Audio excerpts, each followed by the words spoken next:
Bonjour, ici Christelle Chetkowski du blog Nouveau Tournant à destination des parents et futurs parents investisseurs. Et aujourd'hui, j'ai le plaisir d'accueillir Angie.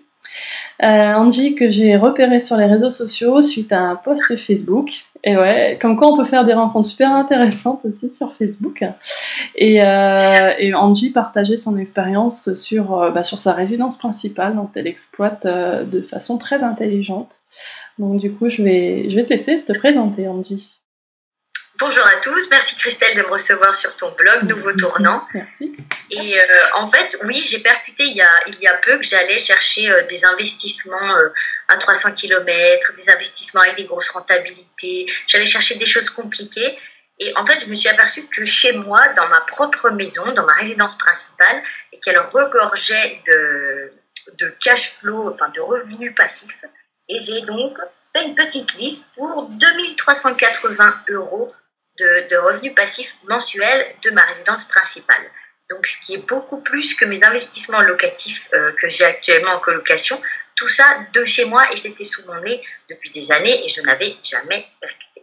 Et comment Et ouais, c'est ça, parce que tu es investisseuse, du coup, tu penses à ailleurs et pas chez toi. J'allais chercher compliqué, j'allais chercher loin et c'était sous mon nez depuis que j'habite cette maison. Je l'avais achetée à l'époque, effectivement, parce qu'elle avait un potentiel. D'accord. Mais en fait, je ne l'avais pas plus exploité que ça. Je l'avais mis de côté au cas où pour la revente. Je me suis dit, voilà, éventuellement.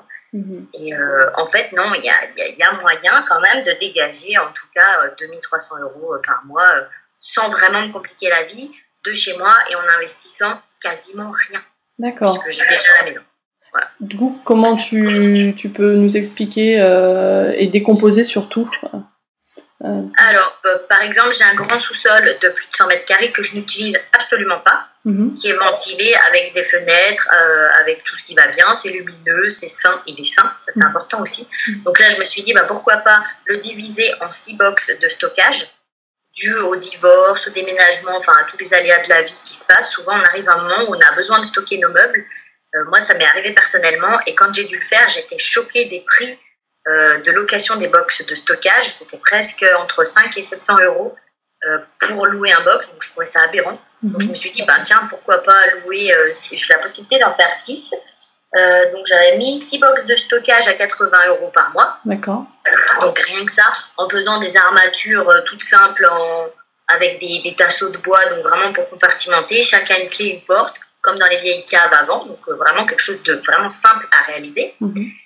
Donc ça, c'était possible. Après, j'ai un autre garage indépendant, complètement indépendant, avec eau, électricité isolée, enfin la totale que je n'ai jamais utilisée. J'ai 3 marteaux, une pauvre brouette qui traîne dedans.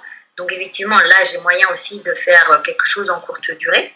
Par exemple, je peux faire 2 appartements de 30 mètres carrés avec des entrées indépendantes. Enfin, il y a vraiment de quoi faire déjà en l'état.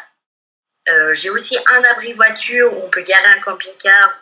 Moi, je ne l'ai jamais vraiment utilisé. Et d'un coup, je me suis dit, tiens, je peux le louer aussi à une personne qui ne sait pas où mettre son camping-car ou sa caravane ou autre, je ne sais quoi. Et donc, tout cumulé, je me suis dit, entre la location courte durée, entre les caves, les box de stockage et l'abri voiture, il y a quand même moyen de dégager. Et je fais une moyenne basse pour la location courte durée. Je suis arrivée en moyenne à 2380 €. Tout ça de chez moi, en investissant vraiment très peu. Ouais. T'habites où ? J'habite en Haute-Savoie, donc oui, le secteur fait aussi que, voilà. Je suis à 7 km de la frontière avec Genève, donc c'est un secteur qui est quand même assez recherché. J'ai un très très grand terrain plat en soleil, où je peux faire plein de choses dessus. Et toutes ces choses-là, je ne les ai jamais vues avant. D'accord. Et déjà, j'allais investir loin, cher, complexe, alors que sous mon nez, il y avait plein de choses à faire déjà. Super. Et tu avais déjà fait, du coup, j'imagine, une bonne affaire quand tu l'as acheté il y a... La maison, oui, la maison, moi je fais beaucoup d'achats-reventes de résidence principale et je l'avais achetée à l'époque, elle était toute à refaire, c'est-à-dire qu'il n'y avait pas du gros œuvre à faire, mais elle était archi moche, quoi. Elle était dans son jus, elle était restée dans les années 70, c'est une maison des années 70, mais elle est restée telle qu'elle, avec les tapisseries à fleurs, l'évier en forme de coquillage bien moche, il y avait pas mal d'espaces verts c'était plus entretenu, c'était des personnes âgées qui n'étaient plus du tout, donc il y avait pas mal d'espaces verts à nettoyer et personne ne voyait le potentiel que cette maison avait et moi j'ai fait une offre bien plus basse et elle est passée parce que j'ai trouvé le bon vendeur. Voilà, il y a ça aussi, comme à chaque fois. Donc je me suis dit, tiens, cette baraque, elle offre un potentiel de par sa localisation, de par le terrain qui est constructible et divisible, de par les différents garages, les annexes qui sont là, quoi. Ouais, elle était dans son jus et voilà, nous on l'a totalement rénovée. On a mis 90 000 euros, je crois, de réno dedans. Mais si je la revends, elle est en vente là, je vais bien sûr gagner beaucoup plus. D'accord, super. Déjà, en fait, tu l'avais déjà acheté dans une optique de revente, en fait. Alors oui, moi j'achète toujours dans l'optique de revendre. La résidence principale, je la choisis jamais par coup de cœur parce que j'utilise l'exonération de taxes sur la plus-value lorsqu'on vend sa résidence principale pour créer de l'argent. Et donc du coup, j'achète toujours une maison en fonction de ce qu'elle va proposer à une clientèle qui est en demande dans un secteur qui est recherché, et je la fais pas selon mes goûts, mais je la fais selon les goûts du jour. Voilà, selon les attentes des futurs acquéreurs potentiels, quoi. Donc je propose ce que les gens attendent, voilà, tout simplement. Mais j'achète rarement une résidence principale en me projetant d'y rester sur le long terme. C'est pas comme ça que je fonctionne. Et c'est ça qui est génial, je trouve, parce que la plupart des investisseurs comme nous, quand on va acheter pour louer, on va effectivement avoir ce même regard, de pas trop accorder du cœur, et voilà, c'est la raison qui va agir, alors que lorsqu'on achète sa résidence principale, en général, on sait qu'on va y vivre, donc on y met du cœur, on veut. Alors que toi, tu as justement su garder ce recul, même pour ta propre résidence principale. C'est ça qui est génial. Si j'avais su le faire dès le début, si j'avais compris comment ça marchait dès le début, j'aurais tout de suite commencé par de l'achat-revente de maisons basiques. Parce que c'est tellement rentable qu'on ne se rend pas compte qu'il y a vraiment une niche fiscale. Et tant que la loi est comme ça, il faut en profiter, c'est totalement légal, on peut le faire en toute légalité. Et puis quand on regarde bien les statistiques, à peu près les couples restent en moyenne 7 ans dans leurs biens. Donc au final... Voilà. La maison de mes rêves, je vais la louer, mais je ne l'achèterai pas. Comme moi. Et ouais, c'est sûr. Et alors, tu me disais en off hier, quand on s'était eu, que tu avais déjà fait plusieurs achats-reventes, c'est ça? Oui. Donc t'as pu en réaliser combien? Alors moi, j'ai fait plusieurs achats-reventes. Le premier que j'ai commencé, c'était de l'autoconstruction. Oui. Donc là, c'est sûr que c'est celui qui dégage le plus de cash flow, hein, je ne vais pas mentir. Sur cette première opération, et j'avais un prêt tout pourri en devise, c'est-à-dire un prêt en francs suisses. À l'époque, j'avais 19 ans, et pas quand je l'ai vendu, mais quand je l'ai construite. Et j'ai gagné donc 270 000 euros net vendeur exonérés de taxes. Et là, je me suis dit, waouh, quand même. J'ai plus qu'à dupliquer, et voilà. Super. Et ça devient c'est assez facile à réaliser. Donc après, c'est facile, mais c'est pas. C'est simple, mais c'est pas facile. C'est ce que j'explique tout le temps. Ouais. C'est ce que je t'ai expliqué hier. En théorie, c'est simple, il suffit d'acheter une maison, de la rénover. En pratique, il faut quand même avoir les reins solides. Il faut quand même, il y a les travaux, l'archi, la déco. Il y a pas mal de choses à gérer. Et sinon, on risque d'aller droit dans le mur. Il y a des couples souvent qui se séparent, on dit, quand ils construisent la maison, parce que c'est à toute épreuve. Voilà. Ok. Et du coup, ensuite, tu as cherché à faire des achats-reventes sur de la rénovation et plus sur l'autoconstruction. Voilà, j'ai plus fait d'autoconstruction, l'âge vieillissant, on va dire. Donc voilà, mon compagnon était fatigué, il m'a dit ouais c'est bon, j'aurais pu faire des travaux, ça va 15 minutes, mais voilà. Donc, et puis il y a un moment aussi où on est moins gourmand parce que puis on a atteint un certain niveau, donc voilà. Et, si j'étais jeune, bien sûr, je recommencerais l'autoconstruction. Je le conseille vraiment à toute personne qui s'en sent capable. D'accord. Après, comme je dis toujours, comme je t'expliquais hier, c'est en forgeant qu'on devient forgeron. Et ceux qui sont capables de le faire, il ne faut pas attendre de savoir construire une maison. Ouais. Il faut se lancer, et c'est en la construisant que vous apprendrez à la faire. Et chaque chose de la vie doit être faite comme ça, sinon il ne se passera pas grand-chose. Et j'ai toujours eu cette optique de me dire, je ne sais pas faire, c'est pas grave. J'apprendrai en faisant. Tout à fait.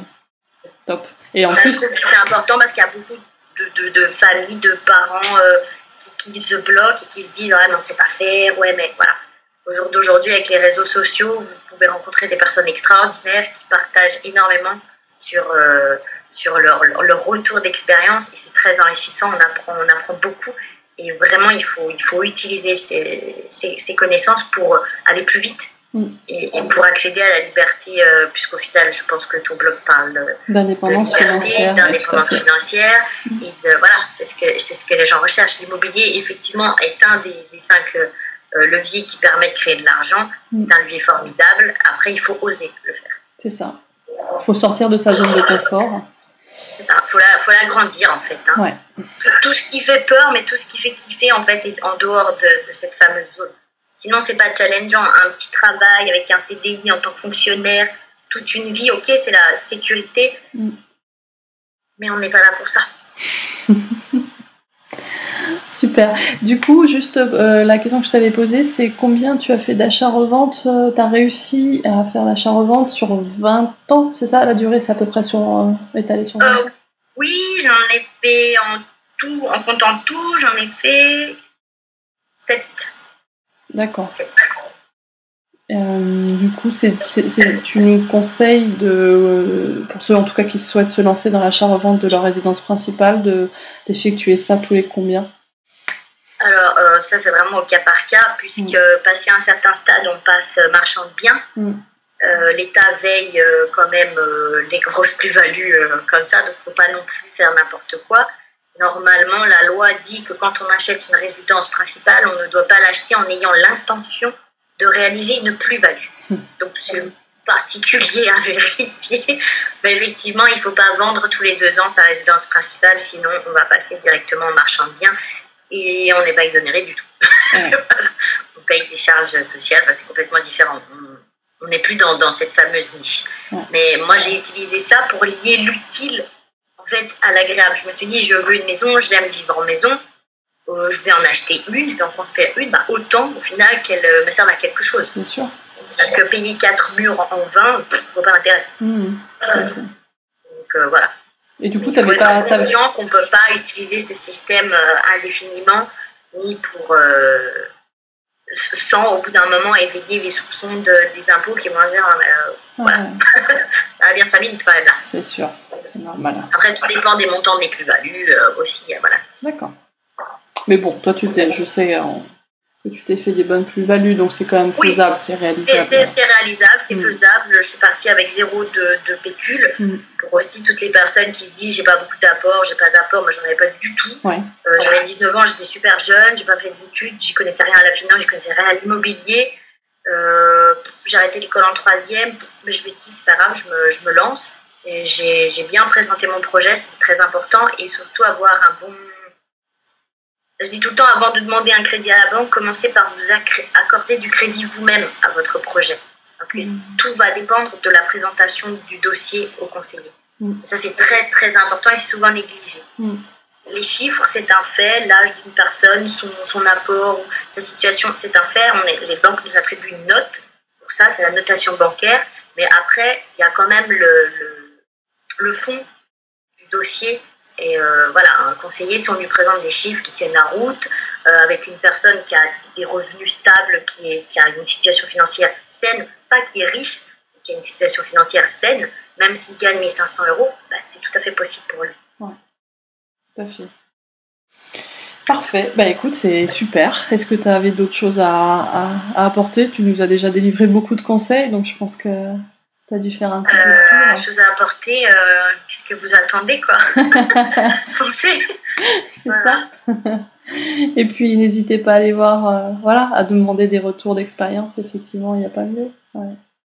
Bon, écoute, merci beaucoup, Angie. Merci à toi, merci de ton invitation. Merci du temps que tu nous as consacré. Et tu m'avais parlé aussi en off d'un livre que tu allais réaliser, éditer sur l'argent, sur notre rapport à l'argent, si je l'ai bien compris. C'est ça, sur ce sujet tellement controversé, tabou, qui est l'argent, et en fait, qui est tellement mal compris. Et moi, je trouve que c'est quelque chose d'extraordinaire, l'argent. Donc, j'ai décidé d'écrire un livre pour... jeter un pavé dans la mare et d'expliquer aux gens, de dire en fait, regarde les croyances que tu as, regarde ce qu'est l'argent, regarde ce qu'on peut faire avec. Tout est erroné dans ta tête, Et moi, je vais t'expliquer que tu peux devenir libre financièrement.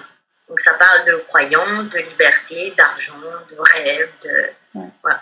Super. Eh bien, écoute, j'espère qu'on aura l'occasion d'en reparler toutes les deux. Merci. Sur le blog ou une vidéo. D'ailleurs, ça pourrait être sympa d'en reparler. Voilà. Eh bien, écoute, merci beaucoup. Merci à vous. Et merci à vous, merci de votre écoute. Comme d'habitude, vous pouvez consulter donc, et regarder d'autres articles et puis d'autres vidéos sur mon blog Nouveau Tournant. Et surtout, n'hésitez pas à vous abonner à la newsletter nouveautournant.fr, une newsletter quotidienne où j'apporte le plus d'informations possible, en tout cas des bons plans de ce type. J'adore en partager, en trouver d'autres, pour vous mener petit à petit vers l'indépendance financière. Merci et à bientôt.